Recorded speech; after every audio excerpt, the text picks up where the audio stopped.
تراشنا بہتر ہے، اسے پھر دفن کرنا مستحب ہے۔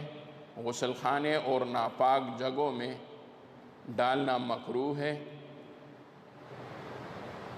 اس لیے کہ ناپاک جگہوں میں ڈالنے سے بیماری کا خطرہ بن جاتا ہے۔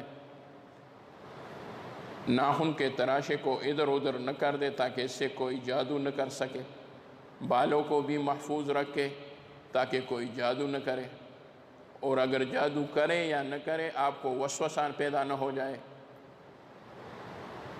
مثلا کسی نے آپ کے ناخن لیے اور کہا کہ میں اسے اپنے جیب میں ڈالتا ہوں، اور پھر آپ کو ایک وسوسہ سا لگا کہ یہ شخص کہیں سے آیا میرے ناخن کو محفوظ کرنے کا، کہیں ایسا نہ ہو کہ یہ مجھ پر جادو کرے، تو بس تو بھی سودائی بن جائے گا۔ وہ جادو کرے یا نہ کرے وہ تو، لیکن تو سودائی بن جائے گا، شکی ہوگا، شکی مزاج بن جائے گا، پھر آپ کو بہت زیادہ پریشانی ہوگی، پھر بدگمانی پیدا ہوگی۔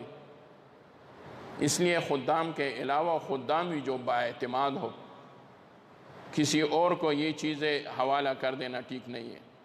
البتہ مشائخ ہے، ہمارے بزرگ ہیں، ان کے بالوں کو، ان کے جسم سے لگے ہوئے کپڑوں کو، ان کے ناخنوں کو لوگ جمع کرتے ہیں تاکہ ان تبرکات جمع کرے، تو پھر وہ تبرکات تک وہ صحیح ہے۔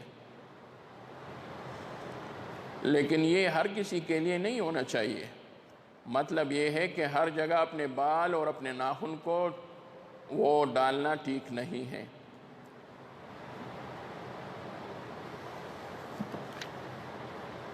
یہ دان سے جو میں نے کہا تھا یہ بھی مکروہ ہے، دان سے ناخن کاٹنا یہ مکروہ ہے۔ یہ جو کہتے ہیں یہ مکروہ عمل ہے، بلکہ یہ رزق کی تنگی اور غربت کا سبب بن جاتا ہے۔ بعض اطباء کہتے ہیں کہ جو لوگ دانتوں سے ناخنوں کو کاٹتے ہیں اور چیرتے ہیں اس پر برس مرض کا حملہ ہو سکتا ہے اور برس مرض میں مبتلا ہو سکتا ہے۔ اس سے برس کی مرض پیدا ہو جاتی ہے۔ برس دا برگے مرض، برگے یعنی وہ جو چمڑا کہیں سفید اور کہیں اپنے رنگ میں پڑ جاتا ہے، بعض جگہوں پر سفیدی آ جاتی ہے تو اس کو برس کہتا ہے۔ اور یہ ایک ایسی بیماری ہے کہ نبی علیہ السلام نے دعا میں اس کی تصریح فرمائی ہے، اس کی نام کی تصریح فرمائی ہے۔ اللہم انی اعوذ بکا من البرس والجنون والجذام ومن سیء الاسقام۔ اے اللہ میں تیری ذات پر پناہ مانگتا ہوں برس مرض سے، سفیدی سے، تاکہ چمڑے میں سفیدی پیدا نہ ہو جائے، والجنون اور جنون کی مرض سے، دیوانگی کی مرض سے، دیوانگی، والجذام اور ایسی مرض سے جس کی وجہ سے میرا چمڑا خراب ہو جائے، پم مرض ورتوئی پم، پھر چمڑے سے پانی نکلتا ہے اور دانے نکلتے ہیں اور وہ سارا جسم جو ہے وہ جذامی بن جاتا ہے۔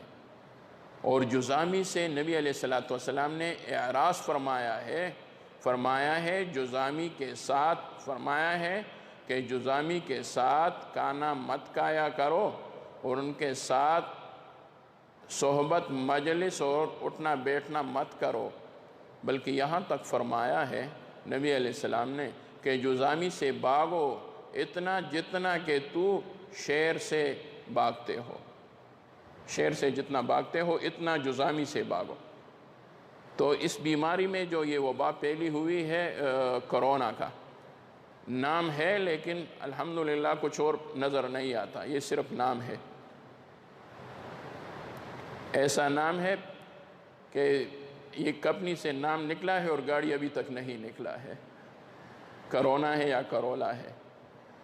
تو اس بیماری میں ہم خود بھی یہ حدیث دلیل میں پیش کر دیتے ہیں اور علماء بھی یہ پیش کرتے ہیں، لیکن اس کا مطلب قطعاً یہ نہیں ہے کہ آپ اس بیماری سے زیادہ احتیاط کرو، اتنا احتیاط کرو کہ اس میں عمل صالح بھی چھوڑو اور صرف احتیاط کرو۔ یہ تو پھر شکی مزاج بن گیا۔ بعض لوگ اب بھی یہ کہتے ہیں کہ جذامی سے بھاگنے کا حضور نے فرمایا ہے، یہ کیا ہے، حضور نے یہ فرمایا ہے، تو یہ حدیث دلیل میں پیش کرتے ہیں۔ میں کہتا ہوں لیکن اس حدیث کا ایک ٹکڑا وہ چھوڑ دیتے ہیں۔ نبی علیہ السلام نے خود جذامی کے ساتھ کھانا تناول فرمایا ہے، کھانا تناول فرمایا ہے، تو وہ اس لیے تاکہ اگر کسی کو شک نہ ہو، شبہ نہ ہو اور یقین اللہ کی ذات پر ہو تو وہ کچھ بھی کرے اس کو کچھ بھی نہیں پہنچے گا۔ نبی علیہ السلام کو کسی نے کہا کہ جذامی سے یہ احتراز کیسا ہے؟ نبی علیہ السلام نے فرمایا کہ یہ جذامی پر یہ جذام مرض کس کی وجہ سے آیا؟ کسی نے کہا یہ دوسروں سے آتا ہے۔ نبی علیہ السلام نے مثال دیا، اچھا تمہارے ہاں اونٹ ہے؟ انہوں نے کہا ہاں ہے حضرت، ہے ہمارے ہاں اونٹ۔ نبی علیہ السلام نے فرمایا اس میں کوئی ایسا اونٹ ہے کہ اس کا چمڑا خراب ہوا ہو، اس کو جذام ہوا ہو؟ اس نے عرض کیا ہاں بالکل ہے۔ تو نبی علیہ السلام نے فرمایا اچھا اس کو یہ اونٹ کو یہ بیماری کہاں سے لگ گئی؟ تو انہوں نے عرض کیا کہ دوسروں اونٹوں سے۔ نبی علیہ السلام نے فرمایا دوسروں اونٹوں کو کہاں سے پڑ گئی؟ انہوں نے کہا دوسروں اونٹوں کو بھی کسی اونٹ سے پڑا ہوا۔ تو نبی علیہ السلام نے فرمایا وہ آخری اونٹ جو آپ کہتے ہو کہ اس کی وجہ سے یہ بیماری لگی ہے، تو اس کو بیماری کہاں سے لگی؟ انہوں نے کہا وہ تو اللہ کی طرف سے۔ تو انہوں نے کہا یہ جب اللہ کی طرف سے پہلے کو پہنچی تو دوسروں کو بھی پہنچ سکتی ہے۔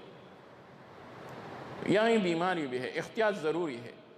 میں تو یہ کہتا ہوں کرونا کے بارے میں اور بیماریوں کے بارے میں کہ اس کے لیے کوئی اور ایڈورٹائزمنٹ اور اشتہار کی ضرورت نہیں ہے۔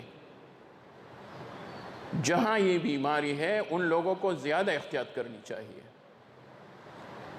بس اس کی تو کوئی درس اور لاؤڈ سپیکر پر اعلان کرنے کی ضرورت نہیں ہے۔